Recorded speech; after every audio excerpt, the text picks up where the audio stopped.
पांडुरंगाची इच्छा असेल तर आषाढीपर्यंत बहीण भाऊ एकत्र येतील। राष्ट्रवादी एकत्र येण्याबाबत अमोल मिटकरींचं मोठं विधान।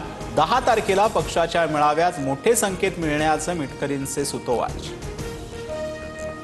दोन्ही बंधू एकत्र आल्यास ठाकरे ब्रँड टिकेल। एकनाथ शिंदेंनीही ठाकरे बंधूंसोबत येणं गरजेचं। शिंदेंच्या शिवसेनेचे नेते गजानन कीर्तीकरांचं मोठं विधान।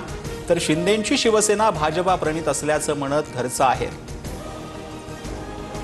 लोकशाहीमध्ये कुणालाही कोणाही सोबत युती करण्याचा अधिकार। ठाकरेंची शिवसेना आणि मनसे युतीच्या चर्चांवर उपमुख्यमंत्री एकनाथ शिंदेंची प्रतिक्रिया। ठोस निर्णय झाल्यावरच प्रतिक्रिया देण्याचंही वक्तव्य। एकत्र येण्याच्या चर्चांमध्ये जितका उतावळेपणा दिसतोय तितका दोघा भावांमध्येही नाही। राज उद्धव ठाकरेंच्या युतीवर फडणवीसांचा टोला। महाराष्ट्रातील निवडणुकीत फिक्सिंग झाल्याचे आरोप निराधार। केंद्रीय निवडणूक आयोगानं राहुल गांधींचे आरोप फेटाळले। कोर्टात दाद मागण्याऐवजी खोटं नेरेटिव्ह पसरवणं चुकीचं, आयोगानं सुनावलं। महाराष्ट्रातील निवडणुकीत फिक्सिंग झालं नसेल तर माझ्या लेखातील प्रश्नांची उत्तरं द्या।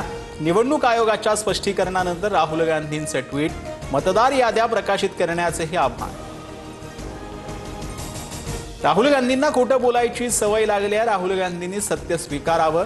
मुख्यमंत्री फडणवीसांची राहुल गांधींच्या लेखावर प्रतिक्रिया। लेखाला लेखानं उत्तर दिलं जाईल, फडणवीसांचा इशारा। सगळ्यांचा बाप म्हणून भाजपचा मुख्यमंत्री बसलाय। कार्यकर्ता मेळाव्यातून नितेश राणेंचा शिंदेंच्या शिवसेनेला इशारा। धाराशिव डीपीडीसीतील कामांच्या स्थगितीवर बोलताना नितेश राणेंचा घणाघात।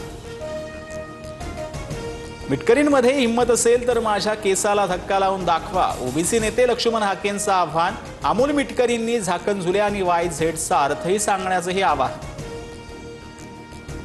उद्धव ठाकरेंच्या मुलाची पावसाळ्यात जेलची बारी होऊ शकते, मंत्री नितेश राणेंचं मोठं वक्तव्य। डिनो मोरियावरील छाप्यावरून नितेश राणेंचा आदित्य ठाकरेंवर निशाणा।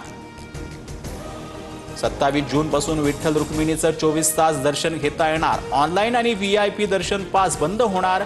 आषाढी यात्रेच्या पार्श्वभूमीवर मंत्री समितीचा महत्त्वपूर्ण निर्णय।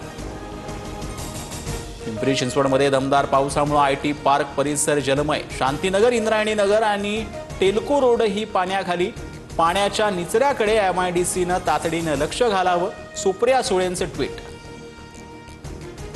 महाराष्ट्रात कोरोनाच्या 86 नव्या रुग्णांची नोंद। मुंबईत 28 तर पुण्यात सर्वाधिक 31 कोरोना रुग्ण आढळले। राज्यात सध्या 595 सक्रिय कोरोना रुग्ण।